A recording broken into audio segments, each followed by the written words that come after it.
Buenas tardes, buenas noches o buenos días, dependiendo del horario que nos estén escuchando.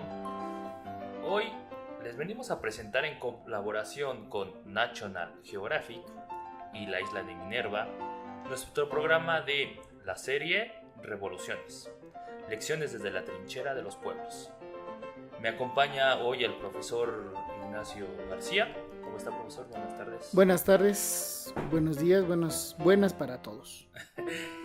Y pues el día de hoy vamos a tocar el tema de la Revolución Mexicana. Bueno, van a ser varios programas sobre la Revolución Mexicana. Más adelante tendremos otras revoluciones como la China, la norteamericana y continuar esta que es la de la mexicana. Y hoy les traemos el tema de magonismo. Yo la verdad no sé qué era, pero lo vi ahí en Wikipedia y pues me traje un especialista que es el profesor Ignacio para que me contara y también nos informara a todos sobre este tema. Así que, por favor, profesor. Sí, gracias, Abraham. Vamos a hablar, hay que hablar de manera pertinente, necesaria sobre el magonismo, que es el término con el que se le conoce de manera común a la obra política, ideológica del Partido Liberal Mexicano. La serie, bueno, atiende a lo que son lecciones de las revoluciones, y creo que el magonismo tiene numerosas lecciones. En principio, hay que entender que la generación que dio paso o el grupo que dio paso al Partido Liberal Mexicano, a su conformación, a su organización, a su lucha, antes que nada eran jóvenes.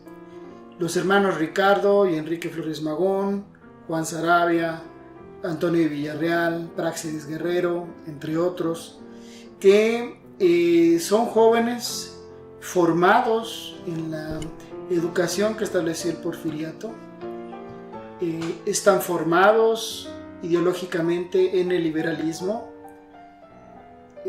Esta generación es testigo de la instauración de un régimen que se dice inspirado en el liberalismo, pero que va generando contradicciones. Y entonces la primera lección aquí es cómo un grupo de jóvenes son capaces de adquirir conciencia de esa realidad política, social, de tener una crítica frente a eso, pero eventualmente de pasar a la acción, cosa que no es fácil. Ninguna generación política puede realmente puede probarse en la historia si sus ideas no se comprueban en la acción. Los miembros de lo que fue el Partido Liberal Mexicano se integran desde los clubes liberales de Camilo Arriaga. Sin embargo, los clubes liberales, esta opción de organización ciudadana que surge a finales del siglo XIX frente al Porfiriato, los clubes liberales nunca tuvieron una intención revolucionaria, nunca tuvieron una intención siquiera política. La actividad de los clubes liberales era educativa, periodística, propagandística. Su intención era educar a la ciudadanía en sus derechos, en lo que implica la democracia, y ya ellos, o mejor dicho, la ciudadanía vería qué hacer con eso. Así que los clubes liberales nunca fueron un espacio para la acción revolucionaria, para la acción política. Esta limitante hace que estos jóvenes que ya nombramos, encabezados por Ricardo Flores Magón, van a decidir separarse de los clubes liberales. Estos jóvenes se separan en 1905 y forman el Partido Liberal Mexicano en 1906, promulgando un programa político, lo que conocemos como el programa del Partido Liberal Mexicano de 1906. Esa es la segunda lección de esto. La segunda lección es cómo estos jóvenes que tienen un ímpetu de cambio, de transformación, que pasan a la acción o quieren pasar a la acción, lo hacen pero con un discurso político, con un lineamiento político claro, preciso. ¿Qué es lo que le están ofertando a la sociedad? ¿Qué tipo de causas creen que son necesarias? Y las plantean a la sociedad. En un año y en un momento de lucha social. Es el gran año de las huelgas obreras que ponen en evidencia el sistema de explotación de Porfiriato. De ahí viene entonces un gran salto cualitativo en términos de pensamiento político. Los clubes liberales inicialmente, y los críticos al Porfiriato se levantan su crítica porque consideran que el Porfiriato es un traidor al Estado laico y al laicismo y a la lucha del juarismo en contra de la Iglesia. ¿Por qué? Porque durante el Porfiriato hubo cierta tolerancia a la Iglesia para algunas cosas. Sin embargo, este reclamo anticlerical en pro del laicismo que tenían los clubes liberales, que va a derivar también en su reclamo a la democracia o por una democracia y los derechos civiles, en los magonistas tiene un salto. Los magonistas no solamente van a hablar de la necesidad de un Estado laico, de la necesidad de democracia y garantías ciudadanas, van a ir más allá. Ellos por primera vez van a hablar de los derechos sociales, particularmente del derecho al trabajo. Y ahí es donde marcan una diferencia ideológica con todo lo que en ese momento había sucedido. No es que fueran las únicas expresiones que hablaran sobre el problema del trabajo.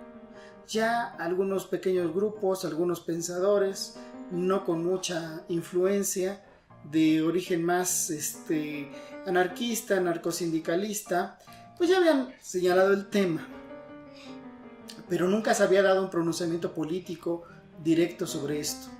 Son estos jóvenes del Partido Liberal Mexicano los que ponen el tema en la mesa, y es un tema que no se va a soltar durante todo el siglo XX.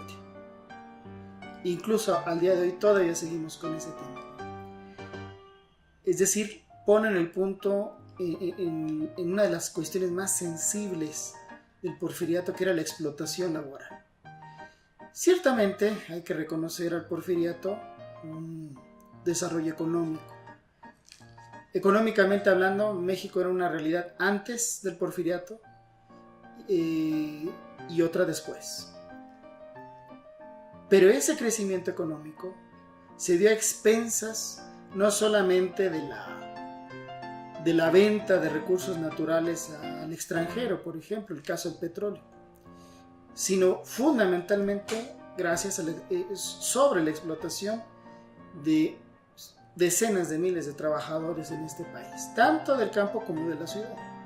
Entonces, cuando los magonistas ponen ese tema tan relevante, pues muchos se sienten identificados. También plantean un tema, y es la responsabilidad no solo jurídica, política, sino también económica y social del Estado. Los magonistas se decían de origen liberales, nunca se pelearon realmente con eso. Y aunque sí tenían sus claras simpatías con el anarquismo, sabían que el anarquismo no era una ideología que fuera a tener simpatías en el México de entonces, incluso ahora. Así, pero de todas formas no tenían empacho en reconocer las ventajas del liberalismo, pero sabían que no podía darse una libertad plena a la iniciativa privada, como ahora le llamamos. tiene que haber un límite, y ese límite frente a la iniciativa privada, frente a las libertades del capital al final del día, es el Estado. Y esa idea va a ser fundamental después en la conformación del tipo de país que va a ser México en los siguientes años de la Revolución Mexicana y aún en los años del régimen autoritario. Entonces ahí tenemos lecciones ideológicas muy importantes. Pero una tercera lección es su capacidad organizativa. Ellos fueron capaces casi de la nada y prácticamente sin recursos construir un partido que fue capaz de construir una opinión pública y una red de acción política o de redes de acción política por todas partes. El Partido Liberal Mexicano ciertamente partía de una junta organizativa que eran estos jóvenes, los Magón, Saravia, Villarreal, Guerrero, etc. Pero de ahí, en una conformación concéntrica, abarcaba a muchas más personas, cientos, quizás miles de personas que estuvieron involucradas en el Partido Liberal Mexicano y cuya correa de transmisión era su periódico, Regeneración. De hecho, es gracias a Regeneración que se empieza a construir el programa del Partido Liberal Mexicano. Y es Regeneración el que va a permitir llevar línea política a todas las personas adscritas o simpatizantes del partido. Y es a través del partido que la dirigencia o la junta organizativa conoce la opinión de esa militancia y de esos simpatizantes. Desafortunadamente, la cuarta lección es negativa desafortunada porque evidentemente los magonistas buscaban la revolución, la subversión total del régimen y del sistema entonces vigente. Y lo quisieron acompañar con violencia armada, con lucha armada. Esto va a fracasar en sus dos intentos, 1906 y 1908. Desafortunadamente su capacidad discursiva, ideológica, organizativa no va a ser acompañada de una capacidad militar o armada. Van a fracasar en esa intención. También la otra lección es que no logran ser capaces de leer los momentos políticos. Ciertamente 1906 era un momento socialmente crítico por la lucha obrera de ese momento, pero políticamente no había una crisis, tampoco en 1908. La crisis política va a venir hasta 1910 con el fraude en contra de Madero y el antirreeleccionismo. Necesitas de una crisis política para que la gente le quite legitimidad al régimen en turno y opte por un cambio, pacífico o violento, como sea. Bueno, los magonistas no lograron leer eso. No lograron leer los momentos políticos adecuados para el alzamiento. Quizás si ellos hubieran esperado, quizás si lo hubieran intentado en 1910, otra situación hubiera cantado. De hecho, lo van a intentar, ¿sí? Posterior a esta coyuntura política de 1910 en Baja California, pero en un proceso ya completamente distinto a lo que venían haciendo, en un proceso muy débil, organizativa y militarmente, y fracasan también. ¿Por qué cree que no pudieron leer eso? Porque quizás no es suficiente construir un partido para desarrollar una revolución. Es necesario que tú estés al tanto de todos los pormenores de la vida política, de todos, de cómo se mueve una fuerza u otra, de qué es lo que piensa un líder u otro. Ellos yo creo que vieron al porfiriato de una manera monolítica. No fueron capaces de ver sus contradicciones. No fueron capaces de ver que más allá de los reclamos sociales, la sociedad también tenía un reclamo político, que era la democracia, y que eso Madero lo va a explotar muy bien.